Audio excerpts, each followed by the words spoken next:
Disons-la. Sud Radio, 10h midi, Valérie Expert, Média. Deuxième partie de cette émission, on est ensemble jusqu'à midi, on commentera l'actualité à partir de 11h, on va revenir sur plusieurs sujets qui font l'actualité, en particulier on va reparler des déclarations d'Emmanuel Macron sur l'immigration, on va reparler également de la plainte qui est déposée par plusieurs familles contre le ministre des Affaires étrangères qui refuse de rapatrier des djihadistes, enfin des enfants de djihadistes qui sont en Syrie, voilà, 0826 300, et puis on parlera évidemment du prix de l'essence.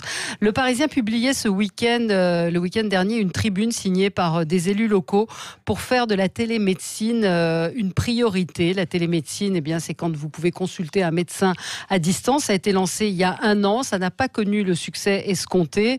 Il y a environ 60 000 consultations, on en attendait 500 000.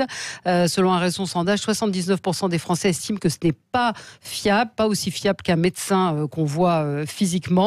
Et il n'y a que 2000 médecins qui ont adapté leur pratique. Alors dites-nous ce que vous en pensez. Est-ce que c'est un moyen de lutter contre les déserts médicaux ? Est-ce que vous auriez confiance ? Est-ce que vous faites confiance à la télémédecine, à cette consultation 0826 300 pour en parler avec vous, Louis Malachane, vous êtes médecin généraliste, vous êtes directeur médical de Léa. C'est une solution de télémédecine, donc vous allez nous expliquer un petit peu comment ça se passe. Franck Drouin, bonjour, vous êtes consultant en santé, président de CAISA, c'est un cabinet de conseil dédié aux acteurs de la santé. Et puis on est en ligne avec nous John Billard, bonjour. Bonjour. Vous êtes maire du Favril, 352 habitants et président de l'association des maires ruraux d'Eure-et-Loir. Et on va voir avec vous ce que vous avez mis en place. Moi, je voulais voir peut-être avec vous, Louis Malachane, comment ça s'est, ce qui a été mis en place depuis 1 an et pourquoi ça n'a pas plus fonctionné que ça. Bonjour. Bonjour. Alors, Avant, la première question, c'est quoi la télémédecine ? Comment ça marche ? Alors, la télémédecine, c'est très très simple. En fait, c'est juste un acte de soin qui est exécuté à distance. Même parfois, un simple coup de téléphone entre 2 professionnels de santé peut déjà être considéré comme un acte de télémédecine. D'accord. Chez Léa, ce qu'on fait, c'est qu'on a simplement créé un outil à destination des médecins généralistes ou des médecins spécialistes pour les aider à mieux prendre en charge leurs patients à distance. Ouais. Mais il faut avoir vu le médecin avant. C'est ça que j'ai découvert en préparant cette émission en fait est le gros point noir. C'est-à-dire que je ne peux pas, moi, me connecter, voir un dermato, un médecin que je n'ai pas vu auparavant. Alors, bien sûr que si, ça, vous pouvez le faire, mais elle ne sera pas remboursée. C'est sur le remboursement. Voilà, il faut bien que les auditeurs comprennent qu'il y a 2 types de téléconsultation. La téléconsultation qui est remboursée et la téléconsultation qui n'est pas remboursée. Pour qu'une téléconsultation soit remboursée, donc soit prise en charge par l'assurance maladie, il faut qu'il y ait 3 critères. Il faut que vous connaissiez votre médecin, il faut que vous l'ayez vu dans les 12 derniers mois, et il faut que ce soit le médecin qui vous invite à faire une prise en charge à distance. Ce n'est pas vous qui pouvez demander à votre médecin. Donc c'est pas comme ça qu'on va lutter contre les déserts médicaux. Franck Drouin, non ? C'est le principal frein. C'est un des aspects, la téléconsultation, puisque la télémédecine, comme le disait le docteur à l'instant, c'est extrêmement large. La téléconsultation est un des aspects de la télémédecine, qui a démarré depuis effectivement le 15 septembre de l'année dernière. Il y a plein d'autres leviers aujourd'hui, plein d'autres réponses pour lutter contre les déserts médicaux. Ce qu'on appelle les déserts médicaux, qui est un sujet sur lequel on peut pas mal discuter. Mais le frein aujourd'hui n'est pas à chercher du côté des technologies, n'est pas à chercher effectivement du côté même du remboursement. Il est à chercher du côté de l'évolution des mentalités et de l'accès aux soins. Des patients. On a Sandra qui nous dit « J'ai testé cet été, ça m'a évité 5 heures d'attente aux urgences ». C'est l'objectif, c'est aussi de désengorger bien sûr, certains... Il ne faut pas considérer la téléconsultation comme un substitut d'une vraie rencontre avec un vrai médecin qui peut vous toucher. Alors c'est dans quel cas justement ? Il y a plein aujourd'hui des premiers retours d'expérience en France ou à l'étranger, puisque dans beaucoup de pays dans le monde c'est déjà développé. Ça permet tout simplement, par exemple, d'éviter un renouvellement d'ordonnance, plutôt que d'attendre...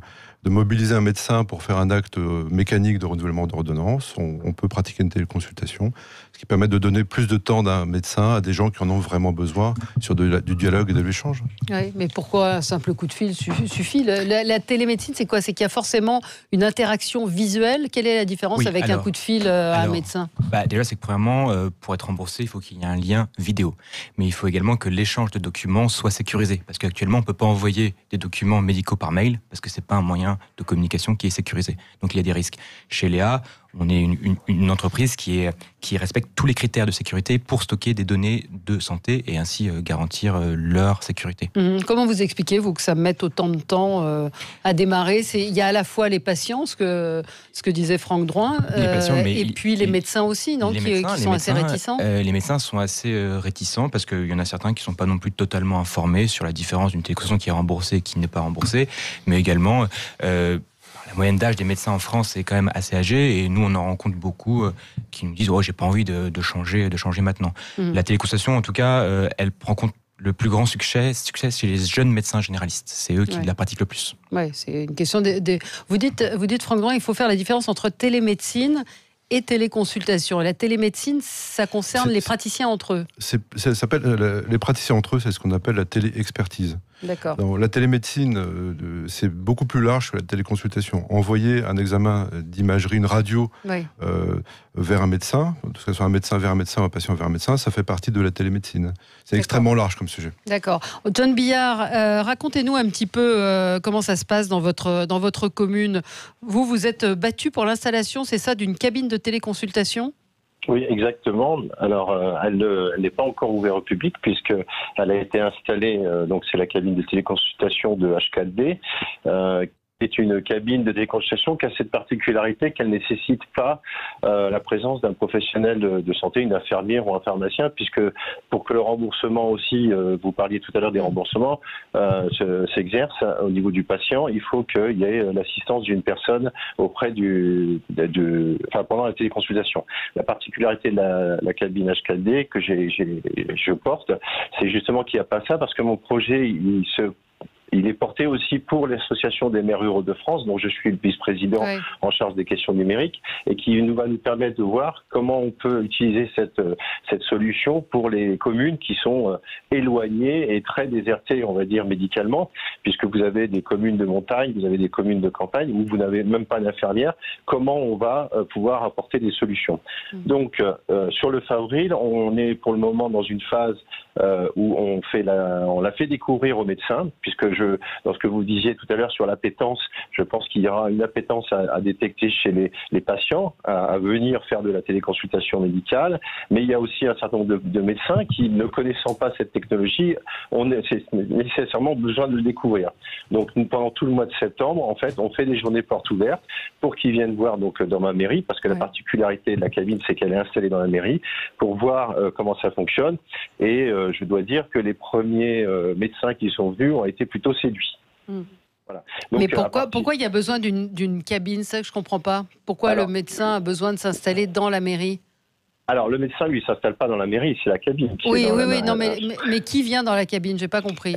Alors, là, aujourd'hui, si vous voulez, c'est des patients qui vont venir à partir de l'octobre. Mais aujourd'hui, vous avez plein de médecins qui ne connaissent pas cette technologie. Donc, on les invite à venir le découvrir. Pour venir la découvrir, d'accord. Exactement. Puisque nous allons avoir besoin de médecins pour faire des téléconsultations, parce que sans médecin, ça ne marche pas.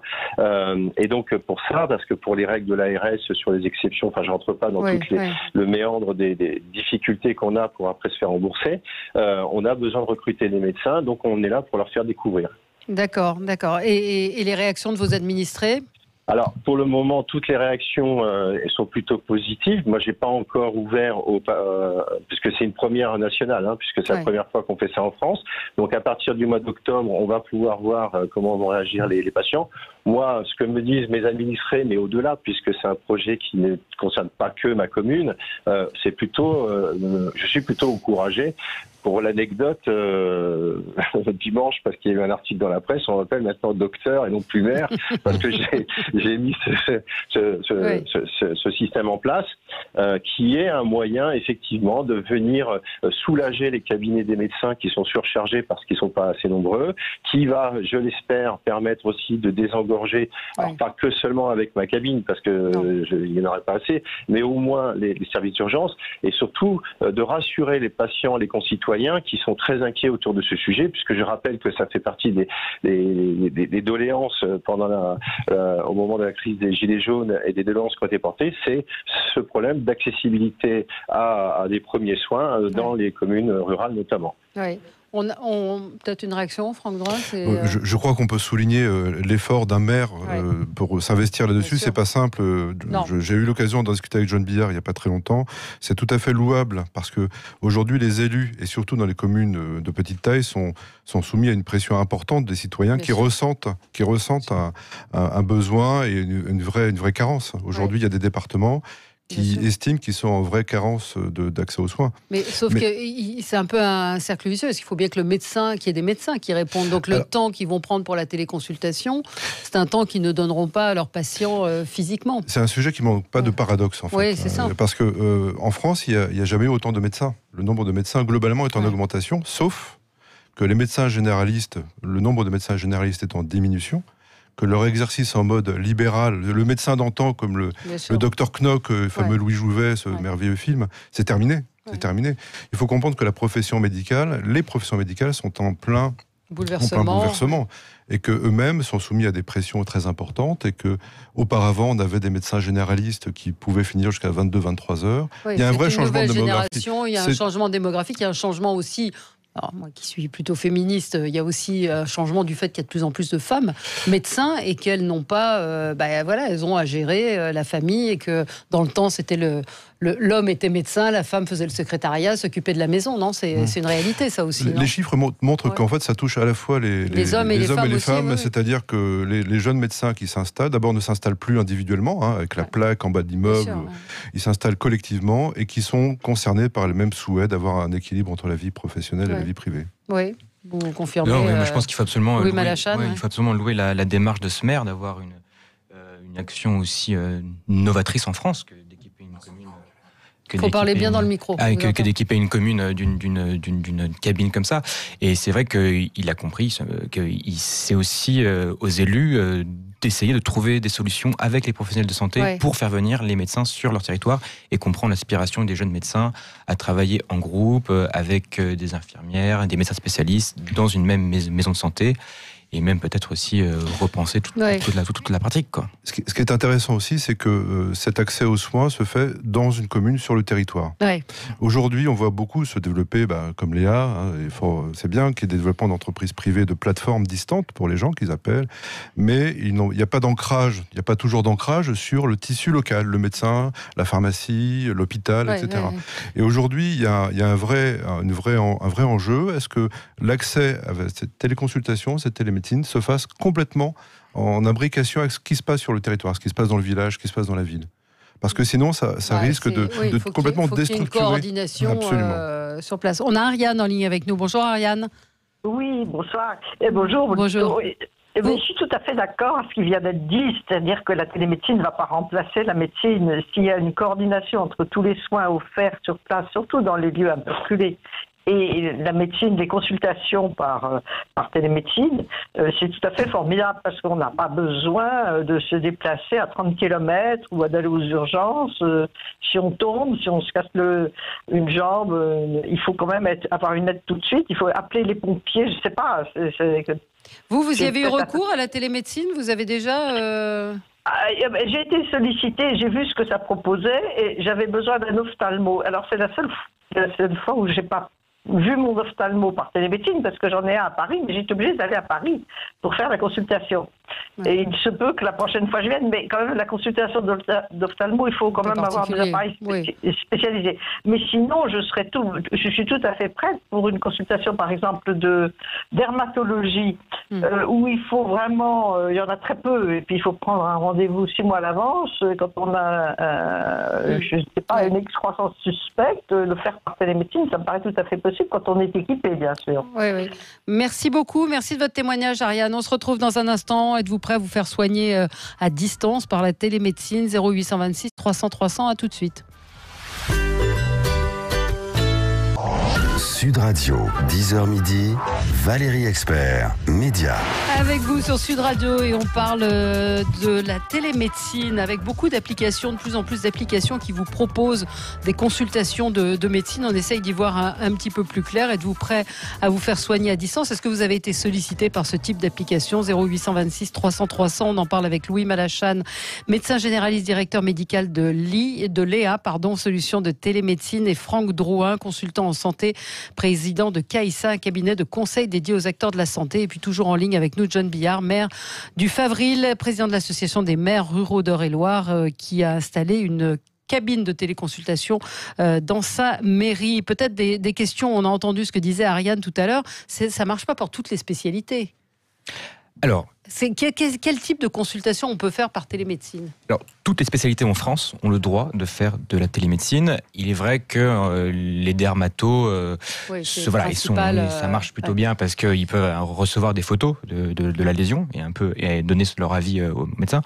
Il y a plein de consultations qui peuvent être faites par télémédecine, en particulier les consultations de renouvellement d'ordonnance, ou également les consultations, le patient il vient tôt le matin, le docteur lui prescrit une prise de sang, et ils peuvent se revoir en fin de journée avec une consultation à distance pour que le médecin puisse expliquer la téléconsultation. Et ça fait ainsi un avis médical qui est suivi et c'est sécurisé. D'accord. Alors, j'évoquais ces applications, Franck Drouin.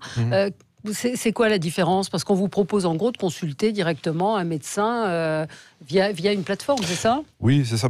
C'est un peu les limites du système? Pour faire très simple, vous avez des plateformes qui ont leurs propres équipes de médecins qui sont autour du téléphone, pour faire très simple, et qui pilotent justement, qui ont une cohérence dans la réponse. Et puis il y a des plateformes qui font de l'intermédiation, qui vous appelez, ils vous mettent en relation avec un médecin qui est disponible à ce moment-là, qui est d'accord pour réaliser cette consultation. D'accord. Et ça c'est remboursé ou pas? Dans les deux cas, c'est remboursé à partir du moment où ça respecte les critères réglementaires. Et c'est quoi les critères réglementaires? C'est encore une fois d'avoir... C'est d'avoir vu un médecin dans les 12 derniers mois. Et que mais pas forcément celui-là. Non, pas forcément. Que cette téléconsultation soit recommandée par votre médecin traitant. Voilà. Et puis, je crois que c'est principalement ça. Et d'utiliser des outils sécurisés, technologiques sécurisés. Oui. Est-ce qu'on peut faire confiance à ces plateformes? Alors, chez Léa, nous, on n'est pas du tout une plateforme. En fait, nous, on équipe des médecins pour qu'ils suivent eux-mêmes leurs propres patients. D'accord. Et par contre, ces plateformes, oui, on peut leur faire confiance, parce que c'est des médecins qui ont été formés en France, qui sont thésés en France et qui exercent en France. Pour faire de la télémédecine en France, il faut avoir son diplôme de médecine en France et être inscrit à l'ordre. Mais est-ce que c'est aussi fiable d'avoir quelqu'un par écran interposé que quand vous êtes dans un cabinet? Alors, l'interrogatoire du médecin est absolument aussi fiable. Par contre, il faut comprendre qu'il n'y a pas d'examen clinique possible dans la simple mesure où le médecin peut juste visualiser certaines lésions. On se rend compte que lors des téléconsultations, les médecins échangent beaucoup plus avec leurs patients et les patients prennent plus de temps de décrire leurs symptômes. En tout cas, une téléconsultation, c'est vraiment une bonne première consultation. Si jamais le médecin sent que ça ne peut pas se poursuivre à distance, à ce moment-là, il convoque le patient à son cabinet pour faire un examen clinique approfondi. Oui, Franck Drouin.